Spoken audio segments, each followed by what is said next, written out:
Good morning, everyone. I'm Christophe Choo with the Christophe Choo Real Estate Group at Coldwell Banker Global Luxury in beautiful Beverly Hills, California.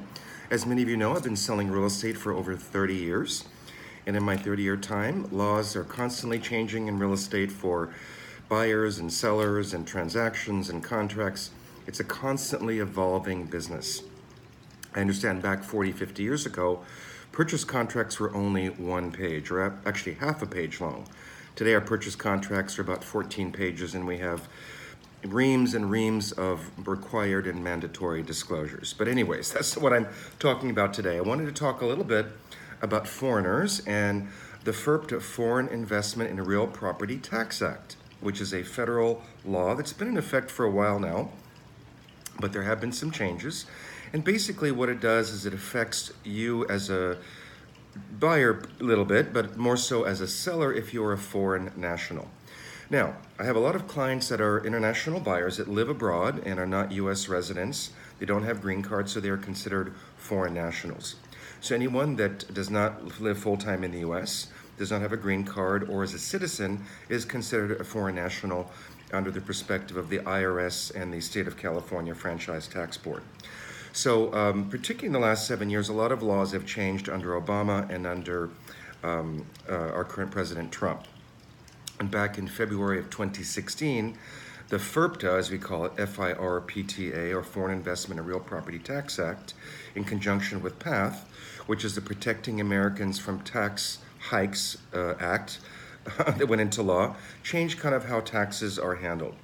The bottom line is this: as a foreign national buying here, there's really no issues. You buy, there's no tax ramifications to purchase or anything of that nature. It's a pretty simple, smooth process. However, if and when you're ready to sell, it's a little bit different. When you're ready to sell in California, there are basically two requirements. Number one, the requirement by law technically is the buyer's responsibility to collect taxes from the seller. Now, I know it sounds a bit strange, but that's what the law says. However, the escrow company is the agent for the seller and the agent for the buyer, and they kind of handle the process of ensuring that the FIRPTA requirements are met. And basically what it means is this: when you sell a property as a foreign national, escrow is required to withhold from your sale proceeds a certain amount of taxes that will go to the IRS and a certain amount of taxes that will go to the State of California Franchise Tax Board.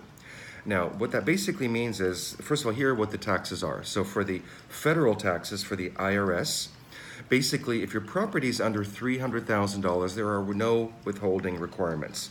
However, in Los Angeles and California, $300,000 properties just simply don't exist.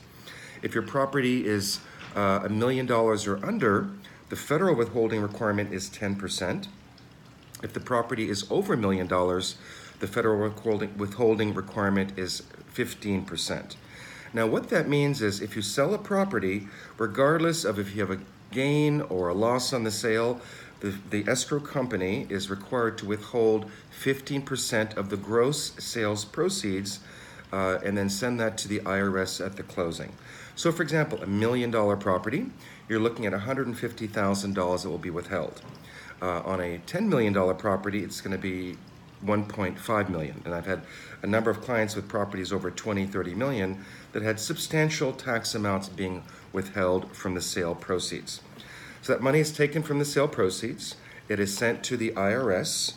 And basically, the next part of the puzzle, also for the state of California, there's a 3.33% withholding tax.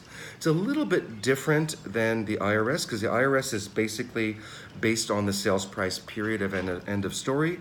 Doesn't matter if you have a gain or loss at time of sale, that's what they have to collect.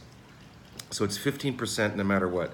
So in some rare cases, in down markets, if you bought for $1 million and you sold it for $900,000, you have a loss, but regardless, you still have to pay the 15% withholding at the closing.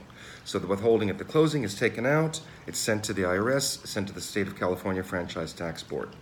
So as a seller, what has to be done is you have to apply for a federal ITIN number, International Tax ID number. It's kind of like a social security number, but it's not. It's basically for international foreign nationals that are selling a piece of property. And when you file for this ITIN number, ITIN, it's specifically for a specific taxable or non-taxable event in the US. So you would have to file that if you sold a piece of art in the US or a specific piece of real property. So for example, when we have an escrow right now with a foreign national, and they had to fill out the form, and the form under line, it's a W7 form is the name of the form. You can Google it. And under line H, you instruct the IRS that this is a form you're filling out specifically for the sale of a property in the United States. So you close escrow, and then within 20 days, escrow is required to file that, send the money to the IRS, and you as a seller are required to file for the international tax ID number. And basically what happens is in the next taxable year, so for example, if you close a deal in 2018, you file the paperwork, and then in 2019, you would file the return or the form for the sale of that property. Now, if you have a loss or no gain, once you file the form, you show to the IRS that you have no gain or a loss on that property. The theory is that you would receive back all of the money that was withheld by the IRS from the sale of the property. And with the state of California taxes, it's a little bit different.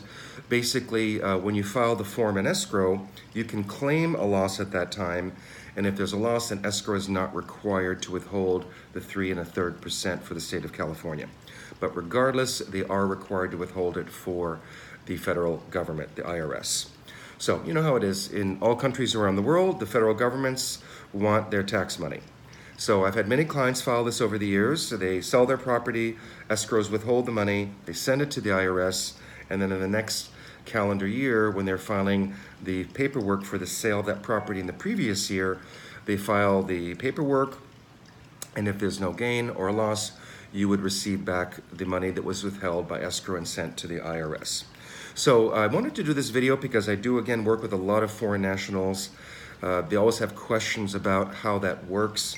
And so I thought it'd be nice to do a video so it'd help explain a little bit easier what the process is. So that's why you hire a professional like myself that can help walk you through the process, because sometimes foreign sellers are a bit surprised at this. And the reality is about this tax laws, let's just say you happen to be underwater in a property. You know, most foreign buyers do pay cash, but let's just say you have a loan on the property and the loans are almost the balance of the sale price. If you are going to sell, if you don't have enough money in the escrow account based on the proceeds to pay for the 15% required tax withholding to the IRS, you're going to have to fund out of your pocket into the escrow account to pay those taxes, and then get that refund hopefully when you file the return for that down the road. So that's my little talk today about Foreign Investment and Real Property Tax Act, the path, and the different requirements for that. So I am not a CPA, I'm not an accountant, I'm not an attorney. I'm just simply giving you the general guidelines of what I discuss with clients when they're selling properties. It always behooves you as a consumer, as a seller or a buyer, to contact your attorney, contact your CPA, preferably an international CPA or an international attorney that understands the structures of the tax laws and these federal FIRPTA requirements. Anyways, just a little hello today and a little details about this law and the PATH Act. Hopefully this is helpful to you as a foreign national looking to buy or sell in Los Angeles. Thanks for watching and take care and see you soon. Remember, if you're looking to buy or sell in LA or Beverly Hills or the West Side, give me a call, or actually anywhere in the United States or anywhere in the world. I built a connection of referral agents from around the world, the best of the best, from Paris to London to Buenos Aires to Cairo to Dubai to Hong Kong, China, South Korea, pretty much anywhere in the world. You want to move, you want to buy, you want to sell, you want to rent, let me know, because I know who to refer you to. And of course, if you're looking to buy in LA or sell in LA, I want to be your broker of choice. Thanks for watching, guys, and see you all soon. Take care.